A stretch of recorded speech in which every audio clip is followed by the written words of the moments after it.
It's Ryan with Desert Surf Co. Actually, it's really dope, really cool. Actually, on the University of Arizona football field. So this is, I actually played ball here from '03 to '06. So just a little look at it. It's a pretty nice space.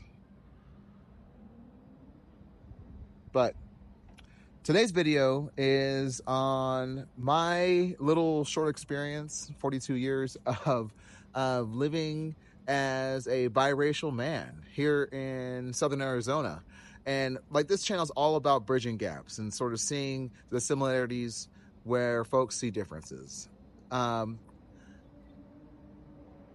I said in the previous video, my father is from Mississippi. Mother's a farm girl, black. My father's a black man from Mississippi, desegregated his high school. My mother is a white farm girl from Fruita, Colorado, or she passed away.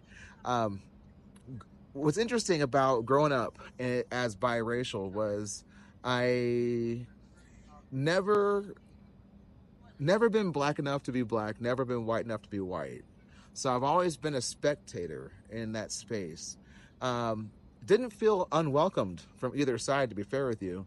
Really fortunate that I've had a wonderful experience with both sides of my family. My Uncle Steve would invite me to Colorado to work on his farm for all summer, and never felt out of place. But I would go hang out at Fruita High School and work out with their football team and hang out with my cousin Mario and his friends, and it was always awesome. And then didn't get to spend a ton of time in Mississippi, to be fair. Went out there a couple times. It definitely felt it felt a little bit dangerous in Mississippi at that time. Definitely had to mind my P's and Q's and sort of make sure that I wasn't pushing any boundaries or moving the envelope too much. Stay within the box a little bit. So an interesting experience that I wanted to share with everybody is never really felt out of place. Always felt accepted by both sides. And then also, I think because I come with that mindset, I have been able to navigate some really cool spaces that typically people that look like me don't or haven't traditionally got the opportunity to be in those spaces. I've been in conference halls in Las Vegas or Florida. So a little bit of background here. I've been in the contracting world for a while now. Everything from building pools to installing air conditioning here in Tucson, Arizona.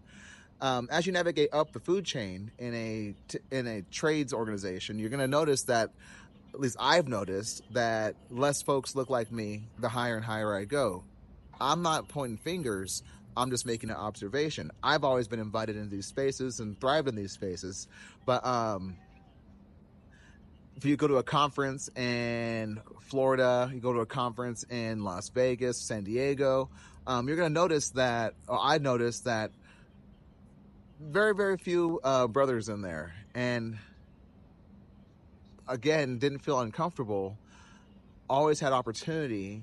Always was able to play fairly, get a fair shot at anything I tried to do.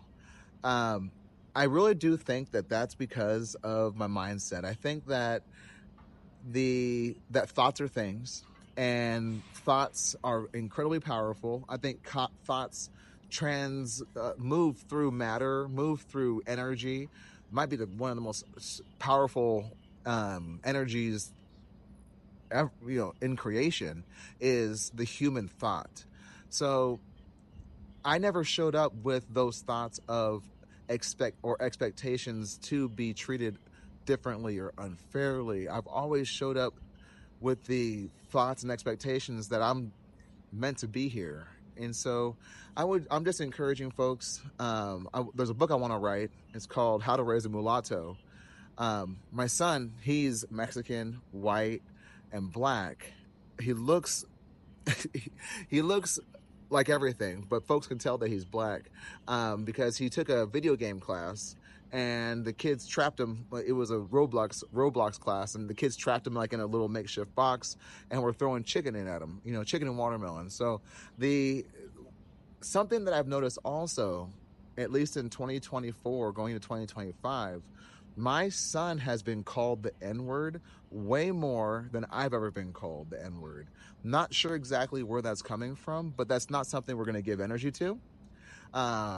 So just speaking from a parent of a mulatto, being a mulatto, and where this is going is that energy is real and thoughts are things. And when the expectations we have for spaces, I'm amazed at how often those kind of things play out. I'm just want to take a little walk real quick because I'm really excited to be here on the field, to be fair with you. This is so cool. But I'll touch on dating a little bit too. Dating as a person of multiple races, meeting family members of one race or another. I have to say it's very, very interesting. That is something that, regardless of what expectations I have, because it's not a workplace, moving, becoming part of a family has been really, really cool. It's been a great experience. The Mexican culture is, I've dated Mexican girls typically, white girls as well. So I've always dated outside my race, and I have noticed that that takes a little bit more, I wouldn't call it effort, takes a little bit more time and not energy, just takes more time for people to get to trust you a little bit. And that might not even be a true thought, because it might just be that I'm just a new dude in the room, dating someone's daughter. So, but it is interesting to, be a part of different cultures, be not have necessarily one culture or the other that is fully like, hey, that's, if I get from in a room full of black folks, no one in there is like, oh, that guy is a brother. If I'm in a room full of white folks, no one in that room's like, oh, that dude's a bro. But I always feel welcomed. And that, back to Desert Rat Surf Co. Got the hat right here.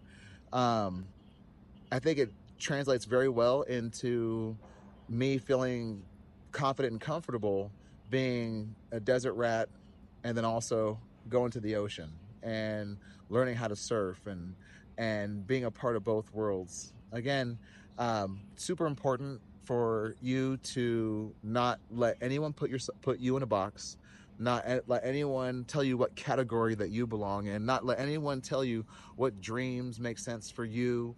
It's all about you dreaming for yourself, you seeing yourself in spaces and seeing yourself belonging in those spaces and being functional and being successful in those spaces.